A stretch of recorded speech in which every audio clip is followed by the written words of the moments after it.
이재명이 완전히 주범이 되어야 한다. 박상용 검사의 충격적 녹취록이 공개되었습니다. 이재명을 완전 주범으로 지목하면 이화영은 보석을 검토하겠다. 이런 작업을 우리가 검찰이 하겠다는 제안이 담긴 녹취록인데요. 이 속에 담긴 추악하고 복잡한 진실 지금부터 정리해드립니다. 어제 더불어민주당이 쌍방울 대북송금 사건을 수사했던 박상용 검사와 변호인이 통화한 녹취를 공개했습니다. 한마디로 이런 이야기를 했어요. 이재명 씨가 주범이 되는 자백이 있어야 한다라고 진술을 회유했습니다. 뭐 혹시 들어보셨나요? 어떠세요? 네, 예. 보도됐고, 예. 그러니까 이게 한 뭐 몇 년 전 같으면 야 특수부가 응당 이렇게 수사를 하지라고 생각했던 우리가 추론했던 정황의 영역에 있었던 일들이 실제로 벌어지는구나 이런 거를 좀 확인하게 한 녹취였습니다. 잠깐 디테일하게 좀 설명을 드리고 시작해 볼까요? 박 검사 이렇게 얘기했습니다. 실제로 이재명 씨가 완전히 주범이 되고 이재명 씨라고 네. 계속 그렇게 얘기하더라고요. 당시도 이미 지사였는데 예. 대표였죠 당시에는. 이재명 씨가 완전히 주범이 되고 이 사람이 종범이 되는 식의 자백이 있어야라고 얘기하는데 이 사람은 이화영 그렇죠. 전 평화부지사를 이야기하고요. 종범이라고 하는 것은 이제 흔히 이야기하는 방조범, 그러니까 도와주는 형태 이렇게 얘기를 하는 것 같습니다. 이 사람이 종범이 되는 식의 자백이 있어야 저희가 그거를 할 수가 있다. 저희는 검찰을 이야기합니다. 검찰이 그거를 할 수가 있다. 그리고 공익제보자니 보석으로 나가는 거라든지 추가 영장을 안 한다든지 다 가능해지는 것이다. 이렇게 이야기를 했습니다. 변호사님, 이 정도면 흔히 이제 미국으로 얘기한 플리바게닝으로도 좀 보이는데 어떻게 보이시나요? 어떠세요? 그렇죠. 이제 여기에 말하는 그거를 할 수가 예. 있다라는 이 그거가 뭐냐면 제가 보기에 종범으로 기소하는 걸 의미하는 것 같습니다. 그러니까 이화영 부지사를 종범으로 기소하는 것을 네, 말씀하시는 종범이 거죠? 이제 다른 말로는 방조범입니다. 방조범. 네네. 그러니까 정범과 방조범은 이제 구분이 되는데 방조범은 뭐 예를 들면 살인자한테 칼을 빌려준다거나 예. 뭐 도둑놈한테 드라이버를 빌려준다든지 일자 드라이버 이렇게 예. 문따기 줘보라고 예. 그러니까 뭐 범행 도구를 주거나 뭐 망을 봐준다든지 그런 식으로 이제 불법성이 정범에 비해서 많이 약하죠. 네. 방조범이면 처벌도 감경되는 경우들이 대부분이고 네. 그래서 기소 자체를 방조범으로 하면은 이화영 부지사가 이제 크게 형이 낮아질 가능성이 있다. 네. 이제 그걸 이야기하는 것 같은데 지금 박상용 검사 측은 이거를 내가 제안한 게 아니고 저쪽에서 변호인이 먼저 제안을 한 거에 예. 대해서 예. 내가 거절하는 과정에서 이런 얘기를 한 거다. 법리적으로 그게 안 된다라는 말을 하면서 이런 얘기를 한 거다라는 예. 이야기를 하는데 제가 이제 현업에서 이제 변호사 활동을 하면서 예를 들면은 변호사가 아유 검사님 이거 방조범으로 기소하시죠. 이게 뭐 어떻게 이걸 갖다가 정범으로 합니까? 예. 이런 식으로 뭐 얘기를 했다 쳐요. 예. 근데 검사가 들어봤을 때 이건 뭐 말도 안 되는 소리 하고 있네 이렇게 생각을 했다면 예. 그냥 정범으로 기소를 해요. 더 변호사한테 길게 얘기할 거 없이 변호사한테 전화해가지고 미안한데 우리가 검토해 보니까 그거를 방조범으로 하려면은 이재명 씨를 갖다가 주범으로 하는 확실한 그게 있어야 돼. 이런 식으로 전화를 안 합니다. 안 하고 정범으로 기소해버려요, 그냥. 어떻게 심플하게. 보면은 그 검사하고 변호사하고의 관계가 좀 드러나네요. 그건 그렇죠. 예. 뭐 변호사에 변론할 때 무슨 말이 못 하겠어요. 별의별 예. 말 다 하겠죠. 의뢰인에게 예. 도움되는 말들을. 네. 근데 그게 아니라고 생각하면 그냥 거절을 하지. 예. 그냥 묵살하고 원래 자기가 그렸던 그림대로 가버리지. 여기 통화에서 내가 지금 추가 영장도 맡고 있다. 추가 수사도 맡고 있다. 요런 걸 해주면은 공익제보자든 뭐 보석이든 다 가능해질 수 있다. 이거는 누가 봐도 그거를 해주겠다라고 제안한 사람에서 하는 얘기지. 예. 변호사가 얘기했는데 그건 안 된다고 거절할 것 같으면 이런 전화를 안 한다니까요. 그러니까 검사가 봤을 예. 때는 그게 일종의 어떤 행위에 대한 대가가 되는 거잖아요. 그렇죠. 예, 그러니까 그 행위라 함은 말하자면 아까 말씀드린 대로 이재명 씨라고 표현했는데 이재명 씨를 주범으로 만드는 진술을 해달라 이렇게 봐야 그렇죠. 되는 거 이제 아니겠습니까? 법리적으로 불가능하다는 예. 거를 설명하고 거절하기 위해서 전화를 했다고 하는데 그 불가능을 가능으로 바꿀 수 있는 열쇠를 친히 안내해주고 있는 거예요, 본인이. 예. 예. 게다가 지금 이제 추가 녹취가 이제 요 앞단에 녹취가 또 이제 보도가 됐더라고요, 좀 네. 전에. 예. 그 내용을 보니까 이화영 전 부지사가 그 전날인가에 조사를 받을 때 네. 자 이제 비용을 갖다가 쌍방울이 내고 요거를 갖다가 그 당시 이재명 도지사에게 보고를 했다 정도의 진술이 있었는데 예. 이 박상용 검사가 근데 지금 중요한 게 300만 달러 그렇죠. 금액이 특정돼 있는데 이 300만 달러를 갖다 지금 이화영 부지사가 이야기를 안 했다 진술을. 그렇죠. 이것만으로는 소위 말해서 이재명까지 가는 이제 엮어가는 그 스토리에 안 된다는 거예요. 그러니까 부족하다는 거죠. 부족하다는 거예요. 부족하다는 얘기를 하면서 더 가져와.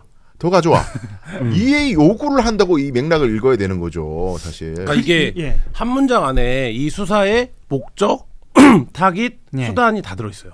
그래서 굉장한 문장입니다. 그러니까 해석의 여지가 많죠. 아 그렇죠. 예. 그러니까 예를 들면 이 한 문장 안에 박 검사가 수사를 왜 하고 있는지에 대한 목적을 밝혀요. 그러니까 이 사건은 이재명이 주범이 되는 게 목적이에요. 이 수사는 다른 거 필요 없고 네. 이재명이 주범이 되는 게 목적이고 그러면 타깃이 누군지가 나오는 거잖아요. 그러니까 네가 요구하는 거, 네가 원하는 게 이런 거 아닐까? 이런 거면 내가 그 타깃만 잡으면 들어줄 수도 있는데 그래서 뒤에 불필요한 얘기, 공익제보자니 보석인 이런 얘기까지 하는 거예요. 왜냐하면 본인의 주장대로라면 이런 거잖아요. 변호사가 그거 제목 변경을 요청했어요. 그래서 내가 그거 안 된다고 설명하는 거예요. 근데 그러면 얘기하신 대로 제목 변경은 불가능합니다. 이렇게 얘기하면 돼요. 그러고 뚝 끊으면 되는 끊으면 거죠. 돼요. 근데 그게 아니라 네. 거기서 더 나가잖아요. 예를 들면 공익제보자가 될 수도 있고 보석도 우리가 내보내줄게 뭐 이렇게 얘기를 하잖아요. 그러니까 보석은 굉장히 네. 그 피고나 피의자 쪽에서는 간절히 원하는 간절히 거죠. 원하죠. 네. 그러니까 그거를 딱 타깃만 잡으면 우리는 큰 관심이 없어요. 이 얘기까지 해버리는 거예요. 그리고 그 수단이 되는 게 뭐냐? 너의 진술을 갖고 와라. 이 얘기를 하는 거잖아요. 그러니까 지금 말씀하신 대로 전체적인 정황을 보면 그림을 그려놓은 상태에서 이 그림을 뭘로 맞추는 겁니까? 북한에 뇌물 보낸 거를 당사자를 불러서 확인할 수가 없잖아요. 북한한테 받았는지 안 받았는지 확인 불가능한 거죠. 그러니까 요런 게 특수부가 전형적으로 마사지하는 진술만으로 사실관계가 성립될 수 있는 사건인 거잖아요. 그리고 그 진술이 재판장에서 진짜 이게 말하자면 사실로 인정되기 전에도 충분히 그 수사의 목적을 달성할 수 있는 수사고. 왜냐하면 이거를 언론에 공표하는 거나 흘리거나 기소하는 것만으로도 그래서 이야기를 만들어 나가는 거죠. 그렇죠. 네. 그러니까 전형적으로 그런 수사인데 뭐 그런 수사들이 100% 이런 방식으로 수사를 한다 그건 제가 잘 모르겠지만 네. 어쨌든 이 수사에서는 이런 수사가 이런 방식으로 검사가 메이드를 해가는구나 만들어가는구나 이거가 지금 전형적으로 드러난 거고 박 검사의 주장대로 이게 변호사한테 내가 당한 거예요 이런 거 아닙니까 간단히 얘기하면 그렇죠. 네. 대한민국 특수부 검사가 그럼 변호사한테 하영 기자가 기자 시절에 좋아하던 표현이 있는데 역공작을 당했다는 거예요? 이거 변호사가 역공작을 친 거예요? 이런 상황을 내다보고 변호사가 반드시 2년 후에는 3년 후에는 우리 이 핵심 피의자 주범이 대통령이 되어 있을 거야. 그러니까 내가 이거를 지금부터 역공작을 준비해서 3년 후에 반드시 폭로하겠다. 지금 변호사가 이랬다는 거예요? 무슨 얘기를 하는 거예요, 박상용 검사는? 못하겠다. 네. 제가 얼굴이 지금 네. 좀 빨간 것 같은데요. 지금 많이 빨간가요? 예. 저희가 예전에 이런 취재를 갖고 오면 하영 기자가 팀장 시절에 이것은 국정원의 역공작일 수 있다. 내가 늘 항변했죠. 국정원이 나를 알고 내가 이거를 취재할 걸 알고 나를 위해서 국정원이 이거를 지금 역공작을 했다는 거죠. 우리 이렇게 대단한 팀이 아니다. 이렇게 얘기를 하고 우리 그렇게 대단한 사람들이 아니다. 근데 늘 그런 어떤 의심. 예, 그런 걸 네? 품었었죠. 지금 이 박상용 검사가 얘기하고 있는 게 전형적으로 그 프레임이에요. 내 역공작 당했네. 내가 수술 당했네. 그럼 뭐예요? 잘 바보라는 거예요? 자, 이거 어쨌든 이거 검사장님 할 수 있습니다. 제가 이 타깃을 확실히 잡아보겠습니다. 이러고 해서 내려가서 한 수사 아니에요? 잡아서 한 수사 아니에요? 근데 지나고 나서 보니까 국민 여러분 제가 바보였네요. 제가 변호사한테 역공작을 당했습니다. 지금 이 얘기 말도 안 되는 소리를 하고 있어요. 그리고 실제로 이 진술이 있었던 맥락을 보면 6월 18일 날 검찰 조사에서 이렇게 이야기를 했습니다. 그러니까 이 부지사 이화영 평화부지사가 김성태가 방북 비용을 전부 처리해 주는 것을 알고 이재명에게 보고했다. 이렇게 한 다음에 지금 이 대화가 이루어지거든요. 다음 날일 거예요. 예, 보고를 했다. 그러니까 보고했다라고 한 직후에 박 검사하고 이렇게 대화를 나누고 그 실제로는 그 21일 날 21일 22일 어떻게 진술이 변하냐면 이렇게 얘기합니다. 이재명의 지시가 있어서 방북 비용 대납을 부탁했다. 그러니까 지시로 넘어가는 거죠. 그렇죠. 예, 그러니까 물론 이제 재판에서는 이를 번복했습니다. 그러니까 보고만 한 게 아니라 이재명 지사가 지시를 한 것이라고 수위를 높인 것이라고 볼 수도 있는데요. 또 이런 맥락에서는 박 검사 말이 충분히 영향을 줬다고 또 봐야겠죠. 그러니까 이 맥락상. 그렇죠. 그리고 이재명 대통령에 대한 유죄를 입증해야만 한다라는 검사의 시각으로 보면은 말씀하셨던 첫 그 진술 보고했다. 도지사에게 보고했다. 그것만으로는 보고했다는 것만으로 어떻게 이재명 도지사가 이걸 주범이라고 할 수가 있겠어. 그렇죠. 보고가 아니라 지시를 했다고 해줘야지. 도지사에게 알렸다는 것만 부족하고 이재명 도지사가 지시를 했다고 얘기를 해야 주범이 되고 당신이 종범이 돼서 서비스를 받는 거지 이 사람아라고 얘기를 했더니 아니나 다를까 지시로 바뀌잖아요. 네. 말씀하신 대로 예. 정확하게 퍼즐이 들어맞는 거죠. 그리고 지적해야 될 게 하나 더 있는데 김기현 변호사도 그 얘기 합니다만은 이게 만약에 그 일반적으로 범죄자가 조사를 받다가 검사 측에다 플리바게닌 제안을 하잖아요. 제가 보따리 좀 풀 테니까 나 좀 봐줘요. 이런 얘기를 만약에 하게 되면은 검사가 그 이야기를 어디에든 기록에 남깁니다. 그렇죠. 아 그래요? 남기죠. 당연하죠. 만약에 피의자 신문을 받는 도중에 변호인이 옆에 참관을 하고 있고 비의자는 앉아 있고 앞에 수사관이 앉아 있으면 검찰 수사관에 검사가 앉아 있으면은 조사를 받다가 그 얘기를 하잖아요. 조서에 남겨버려요. 왜냐하면 그런 제안을 했다는 것 자체가 이 사람의 유죄를 확실히 입증하는 증거가 되잖아요. 이화영이 거래를 제안했다는 것은 이화영은 죄가 확실히 있다. 이 사람은 그걸 입증하는 거기 때문에 제안을 줬고 피의자 신문하는 동안에 그거를 말하지 않고 나중에 뭐 전화를 한다거나 검사한테 네. 조사 도중이 아니라 그냥 평시에 전화를 한다거나 이러면 수사 보고서를 씁니다. 요런 전화가 왔다. 일일 이화영 보고서를 쪽으로부터. 쓰죠. 예. 네. 근데 그런 자료가 있는지는 아직까지 전혀 알려져 있지 않아요. 그렇네요. 네. 그 실제로 박 검사는 이 공개된 녹취를 보고 전문을 한번 보자. 네. 국정조사에 임하라 이렇게 주장을 하기도 했습니다. 뭐 어떠세요? 그러니까 전문을 보는 것 자체에 대해서는 뭐 모든 언론들도 그렇게 한번 검증을 했으면 좋겠다라고 이야기들도 하는데 검증을 하면 자기한테 예를 들면 자기의 진술적으로 해석될 수 있는 부분이 있겠죠. 예를 들면 이게 어쨌든 말씀하신 것처럼 변호인은 피고인의 이익을 위해서 활동을 하는 거기 때문에 네. 뭐 어떤 얘기도 할 수 있고 근데 지금 얘기한 대로 한 두세 가지 정도가 부적절하다는 거예요. 이미 검사로서. 뭐냐? 첫 번째 그런 전화를 하지 말아야죠. 통화를 왜 변호사랑 그런 말하자면 지금 여기 대본에 플리바게닌 형량거래라고 써있는데 저는 플리바게닌은 형량거래 수준이 아니라 수사를 예를 들면 성질을 바꾸는 거잖아요. 그러니까 수사를 질적 전환시키는 거라고요. 그러니까 이거를 질적 전환을 한다는 건 뭡니까? 이 사건의 얼개는 정해져 있는데 당신의 책임이 15%인지 25%인지를 우리가 해보자. 이러려고 전화를 한 게 아니에요. 그게 아니라 이 사건에서 보고냐 지시냐가 중요한 이유는 뭐냐면 이 사건을 어찌 보면 100% 당신 건데 이거를 그러지 말고 그러니까 지시받고 보고했다라고 하면 당신은 이 사람의 말하자면 밑에 들어가는 거고 어떤 이재명의 밑에 들어가는 거고 그럼 이거를 이 100을 다 이 사람한테 줍시다. 이거라는 거예요. 이거는 형량에 대한 플리바게닝을 하는 게 아니라 이 대화의 취지는 네. 이 사건에 대해서 질적으로 전환을 합시다. 그렇죠. 이 제안을 하는 거예요. 그러니까 이거는 일반적으로 제가 진짜 먹고 살기가 너무 힘들어서 물건을 훔쳤습니다. 그러니까 제가 그런 사유를 좀 참작해 주십시오. 변호사가 이런 얘기를 하는 게 아니라 야 이거 당신이 훔쳤는데 이거 당신이 훔친 거에 대해서 저 길 건너편에 사는 김 씨가 지시한 거 아니야?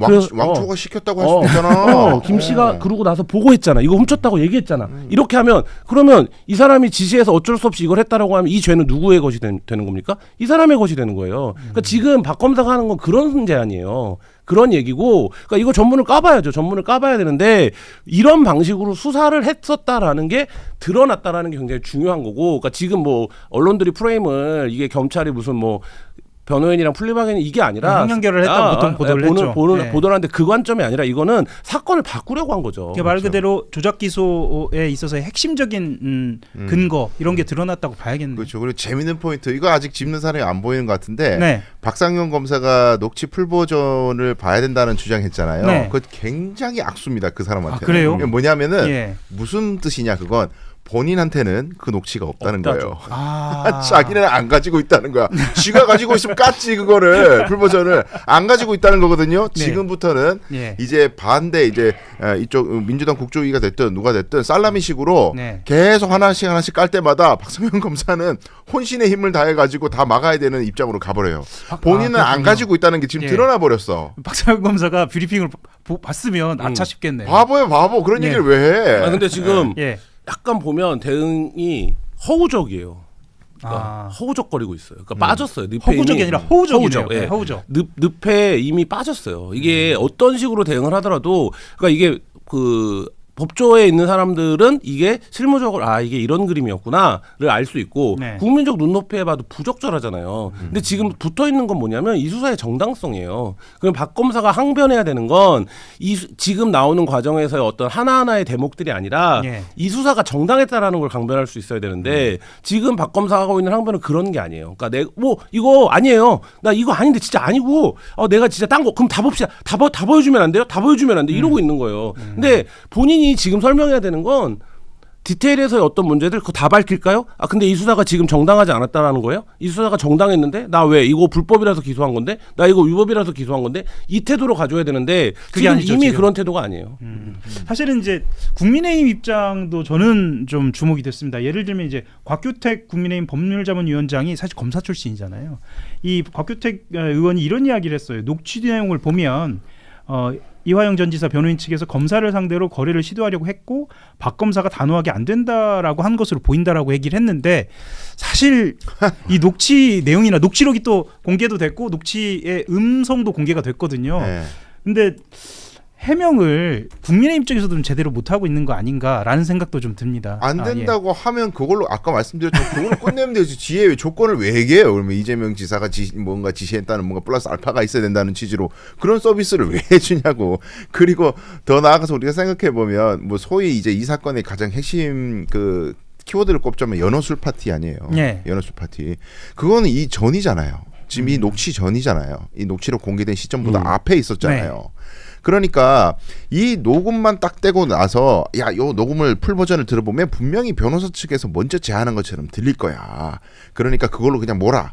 변호사가 제안한 거지. 예. 검사가 얘기한 게 아니라고 몰아. 그런데 알고 보니 그 전에 술 파티가 있었어. 그렇죠. 진술 예. 세미나도 있어. 그래서 진술 세미나가 있었어. 그러면 그 기록은 없잖아요. 그게 지금 녹음된 바는 없지 않습니까? 그건 없죠. 예. 그걸 종합적으로 다 검토해서 얘기를 해야 되는 거죠. 네. 그거 앞에 거는 쏙 빼고 뒤에 녹음만 딱 따서 요 보면 변호사가 먼저 제안한 것처럼 보일 걸 밀어붙여. 이건 논리적으로 굉장히 허점이 있다. 앞에 것까지 만약에 종합해서 본다면 이미 검사 쪽에서는 그림을 그려놓고 예. 검찰에서는 이재명으로 가는 길을 닦아놓고 여기로 걸어와. 여기로 가야 살 수 있어.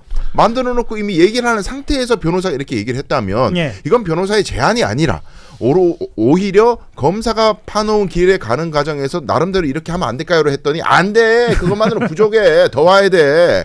이런 맥락으로 읽어야 맞는 거죠. 이게 이렇게 보면 판도라의 상자가 열린 느낌도 좀 있네요. 그러니까 이 사건과 관련해서 지금 제가 아까 한 얘기랑 강 변호사 한 얘기가 맥을 같이 하는 얘기인데 네. 이 개별권을 방어하는 게 의미가 없어졌다니까요. 그러니까 말하자면 지금 얘기하신 것처럼 연어술 파티 진술 세미나 그리고 지금까지 이제 재판 기록을 보도한 언론들이 1,300여 쪽의 기록을 읽은 언론들이 보도하고 있는 내용들 있잖아요. 뭐 야 이게 검찰이 결국엔 이재명을 잡으려고 하는 거네. 난 그걸 몰랐네. 그걸 3개월 만에 알아요. 네. 그 김성태 부회장이. 네. 그래서 야 두고 나서 자백하라고 해. 그렇게 하면 우리 다 나가겠네. 그러면 이 얘기는 무슨 얘기입니까? 이화영을 비롯해서 이 사건의 주요 관계인들이 수사를 받는 과정 이게 나를 잡는 게 아니구나. 이게 나한테 뭐라 그러는 사실 게 그건 아니구나. 바로 알죠. 예. 네, 바로 근데 알죠. 예. 그러면 내가 뭐를 해줘야 되지? 뭐를 하면 되는 거지? 어떻게 하면 빠져나갈 수 있지? 이 국리를 각각의 말하자면 레벨에서 다 한다고요. 그렇죠. 예. 그러니까 이 그림이 지금 드러나고 있는 건데 여기서 이 변호사가 이거를 제가 녹음한 게 아니에요. 디테일 따져보면 다를 거예요. 이걸로는 지금 방어가 안 되는 상황에 이제 말하자면 그 둑이 무너졌고 이게 그래서 아까 말씀드렸던 것처럼 예. 분명히 특수부가 어떤 수사를 저렇게 할 거야. 타깃이나 목적을 잡아놓으면 수사를 저렇게 끼워 맞출 거야. 라고 하는 게 그게 영화 속의 일이었고 실제로 드러난 적이 없었죠. 근데 예. 그게 이제 지금 드러나는 사건이다. 그 변호사님은 어떻게 좀 진행될 것으로 보이시나요? 이제 이 사건이 일단 전망을 좀 들으면서 이제 정리를 좀 해야 할 것 같은데. 네, 어떠세요? 이제 그 어쨌든 녹음 파일이 나오기 시작한 건 네. 변호사의 핸드폰에서 아마 녹음 파일이 나왔을 것이고 예. 그러면 그 녹음 파일에 지금 일부들이 살랑살랑 나오고 있는 거잖아요. 예. 근데 이렇게 살라매식 전술로 하는 이유는 박상현 검사 측 반응이 너무 잘 나오기 때문이에요. 지금 SNS에 엄청 올리고 있죠. 그리고 예. 뭐 이렇게 유튜브도 출연하는 것 같더라고요. 예.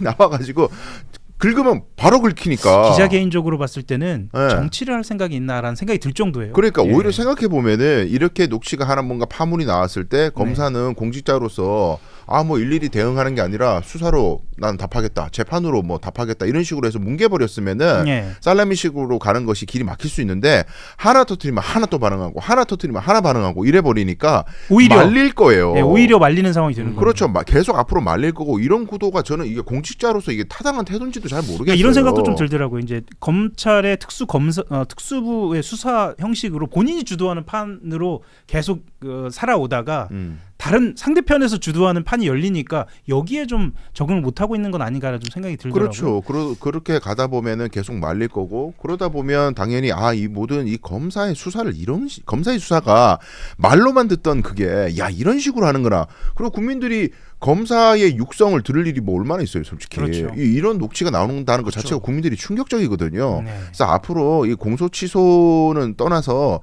이 검찰 개혁에 대한 동력, 이 모든 것들이 굉장히 국민들의 분노가 다시 한번 올라올 것이고 상황이다. 예, 이재명 대통령에 대한 악마화가 얼마나 심각했는지 이것이 드러나면 또 지방선거에도 자연히 영향이 있을 수밖에 없다. 알겠습니다. 쌍방울 대북 송금 사건 수사를 맡은 박상용 검사가 이재명 대통령을 주범으로 만들기 위해 이화영 전 경기부지사 측에 허위 자백을 회유했다는 취지의 녹취가 공개됐습니다. 민주당은 검찰의 짜맞추기식 기소가 드러났다고 주장했고 국민의힘은 짜깁기 녹취라며 녹취 전부를 공개하라고 맞섰습니다. 이 중에 쌍방울 대북 송금 사건 관련해서 대북 송금 수사팀의 육성 파일이 공개가 됐습니다. 녹취를 듣고 와서 이야기를 나눠보겠습니다. 그 이재명 씨가 완전히 주범이 되고 이 사람이 종범이 되는 식의 자백이 있어야 저희가 그걸 할 수가 있고 그다음에 뭐 공익제보자니 이런 것들도 저희가 다 해볼 수가 있고 그다음에 그 보석으로 나가는 거라든지 그다음에 추가 영장을 안 한다든지 이런 게 다 가능해지는 건데. 핵심은 이재명 대통령이 경기지사 시절에 쌍방울 대북 비용 대납을 알았다고 진술했던 이화영 전 부지사, 이 2023년 6월의 진술이 회유와 압박에 의한 것인가, 요걸 밝혀내는 게 핵심인데, 지금 이 녹취에 따르면 담당 검사가 이재명 씨가 완전히 주범이 되고 이 사람이 종범이 되는 식의 자백이 있어야 어떻게 해줄 수 있다. 뭐 이런 진술이 나오거든요. 네네. 요거는 빼박 아닙니까, 이거는? 저도 그렇게 생각합니다. 기본적으로 본인은 뭐 저쪽 그 변호사 측에서 먼저 선처를 요구하고 여러 가지 조건을 제시하기에 본인은 거기에 대해서 화답한 거에 지나지 않는다라고 얘기를 하는데 그 내용이 단순한 화답이라고 볼 수가 없고요. 예. 두 번째로는 그게 화답이라 하더라도 저런 식의 이야기를 해서는 곤란합니다.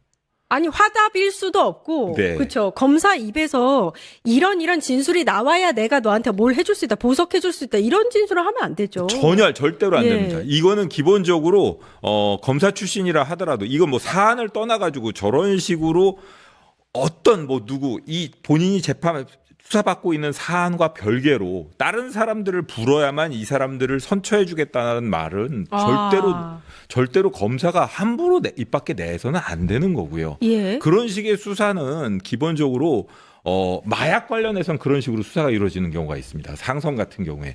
하지만 그거 같은 경우에 수사보고서에 남거든요. 아하. 수사보고서에 남겨놓습니다. 그리고 본인의 책임을 완전히 면제시켜주는 것도 아니에요. 예. 본인의 책임은 책임대로 지고 가되 본인이 그와 관련해서 본인을 그렇게 투약하도록 만든 상선을 부는 조건으로 어느 정도 선처를 해주겠다는 거 이런 건 가능할 수 있는데 이거는 기본적으로 본인은 부인했지 않습니까? 이런 말을 한 적이 없다고.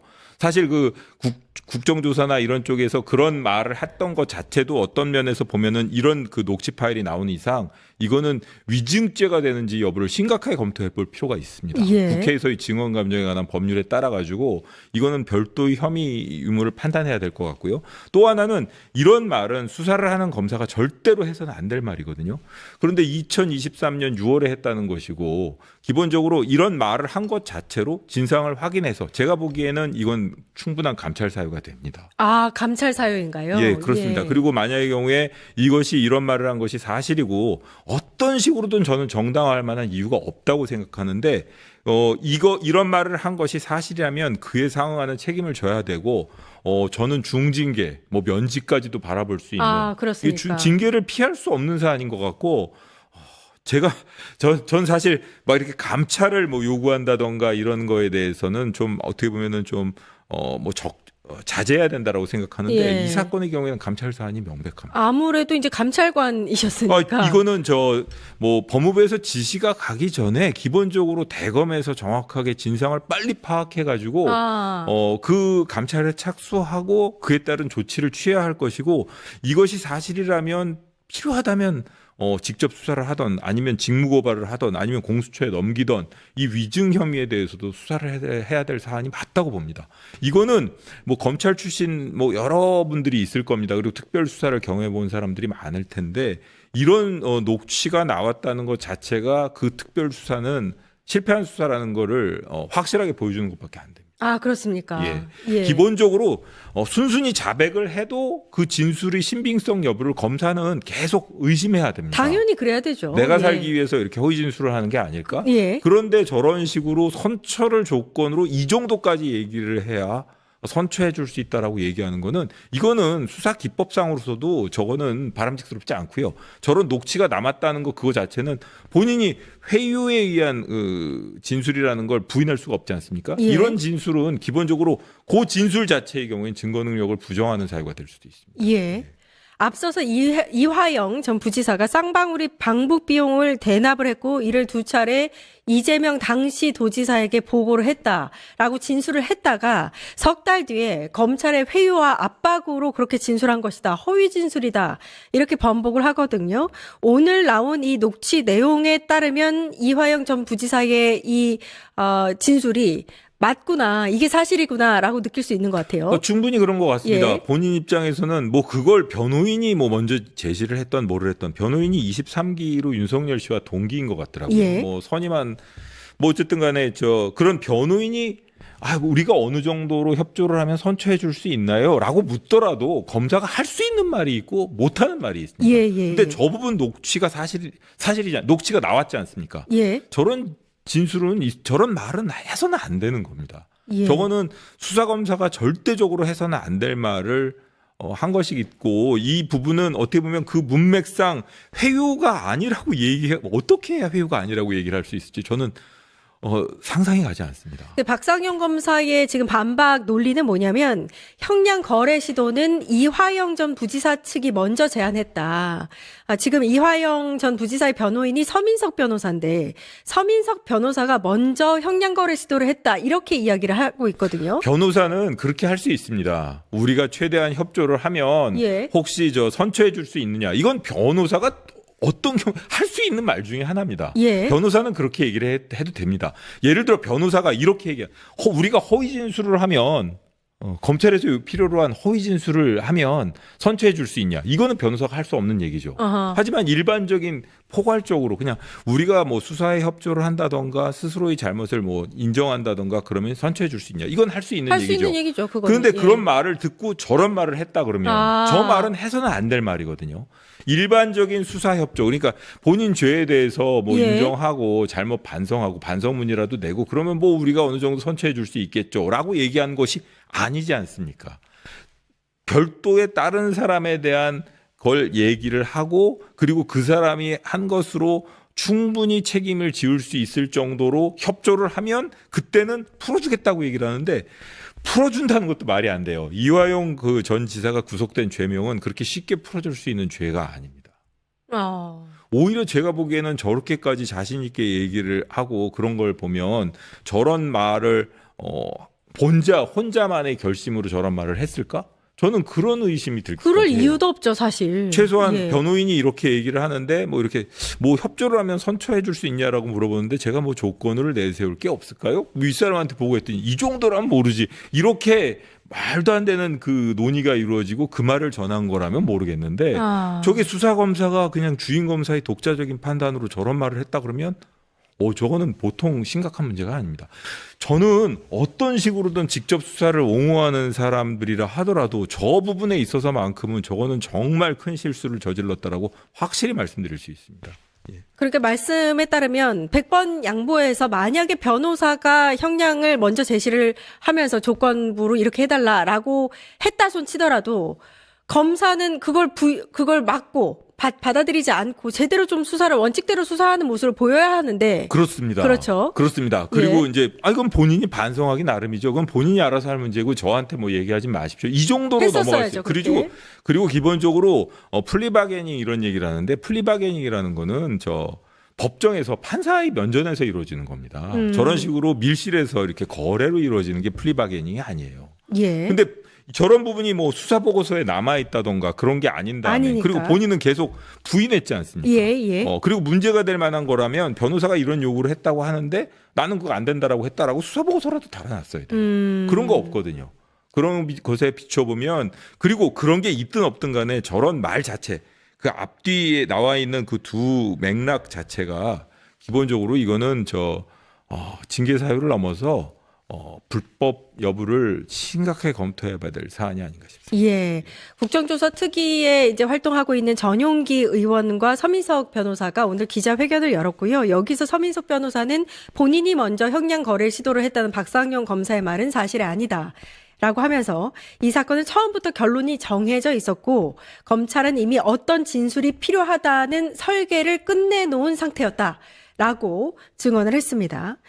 이쯤 되면 이제 궁금해지는 게 아까 이제 수사검사가 본인이 알아서 이렇게 진술하면 이렇게 해줄게 조건부로 제시할 수는 없었을 거다라고 말씀해 주셨는데 저는 이 제시한 조건 예. 자체가 그냥 주인검사의 독자적인 판단에 있어서 그렇죠. 할 수 있는 말의 수준을 넘어섰다고 예. 생각하거든요. 그렇다면 의심해 볼 만한 게 이재명 당시 도지사를 이 사건 당시의 도지사를 불법 이 대북 송금 사건의 주범으로 만들게 하기 위한 어떤 윗선이 있었다고 의심할 그러니까 만한 정황이네요. 본인들이 처음부터 이화영 그 부지사 사건을 수사 착수한 계기 자체가 그렇죠. 동기가 결국은 그 위에 그 뒤를 내다보고 그 모양새로 만들어 가기 위한 것이라는 걸 어떻게 보면은 스스로 자인하는 게 아닌가 이런 생각이 듭니다.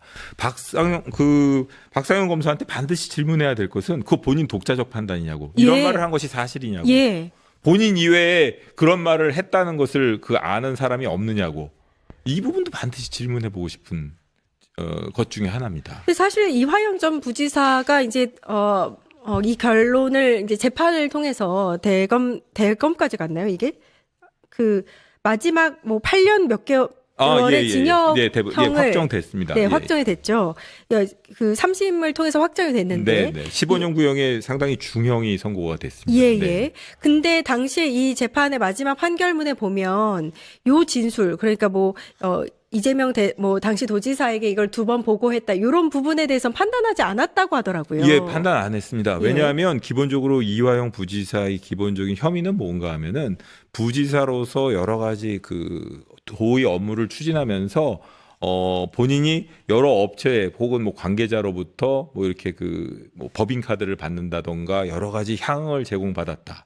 이런 본인의 뇌물죄거든요. 그게 본인의 뇌물죄고 그 뇌물 액수가 크기 때문에 중형의 선고가 불가피한 사안입니다. 그러니까 그 부분에 대해서 판단하는데 다른 사람에 대한 완전히 별개의 범죄 사실 아닙니까? 그렇죠? 근데 그걸 왜 이렇게까지 회유를 해서 받으려고 했을까요? 그 진술을? 그러니까 기본적으로 이화영 부지사에 대한 수사의 궁극적인 목적은 그거 아니었나라고 의심할 수밖에 없는 그런 상황을 자초했다고밖에 볼 수가 없습니다. 예. 너무나도 중요한 녹취가 나온 것 같습니다. 요거 관련해서는 국정조사를 통해서 좀 확실하게 좀 이루어져야 할 것 같고 아까 말씀하신 대로 필요하다면 감찰까지 아니면 공수처의 수사까지. 감찰은 필요하다면 감찰이 아니고요. 기본적으로 검사가 저런 식으로 회유를 한다는 거 저 문장 자체로 문제가 있습니다. 이게 너무 오래돼서 혹시 감찰을 할 수 없는 사안은 아닌가요? 아닙니다. 제가 아까 말씀드렸던 것처럼 2023년 6월 19일이니까 이 사건의 경우에는 감찰 시효가 3년입니다. 그러니까 2026년 6월 18일까지는 기본적으로 시효가 남아 있고 얼마 안 남지 않았습니까? 얼마 안 남았네요. 그렇기 때문에 신속하게 진상을 파악해가지고 이 형사처벌과는 별개로 그에 따른 필요할 분명한 것 조치를 같습니다. 밟아야 될 것 같습니다. 예. 이게 시간이 얼마 남지 않았으면 대검의 감찰, 공수처 수사, 국정조사가 한꺼번에 이루어져도 나쁘지 않을 것 같다는 생각이 그렇습니다. 드네요. 이거는 기본적으로 어차피 검찰이 해체를 앞두고 있지만 김건희 사건뿐만 아니라 이런 식의 말도 안 되는 그릇된 언행이 있었다는 것 자체만으로도 이건 여러 가지 본인의 입장, 정치적인 견해를 떠나가지고 특별 수사를 해본 사람이라면 이런 말이 분명하게 남아 있다는 것 자체만으로도 예. 부끄러워야 한다라고 누구나 얘기할 겁니다. 회유와 플리바게닝을 조작은 하는 없었다던 정황이 담겼습니다. 박상용의 단호한 증언. 하지만 이번에 공개된 육성은 어떤 방향으로 봐도 너무나 다른 방향을 가리키고 있습니다. 이재명 주범이라는 결론을 위해 보석이 가능하다는 회유로 거래를 시도했다는 의혹. 물밑에서 원하는 바를 위해 조작과 회유가 난무하는 검찰. 뭐라 변명할지 정말 궁금합니다. 이번 녹취가 어떻게 사건의 전환점이 될지 여러분의 의견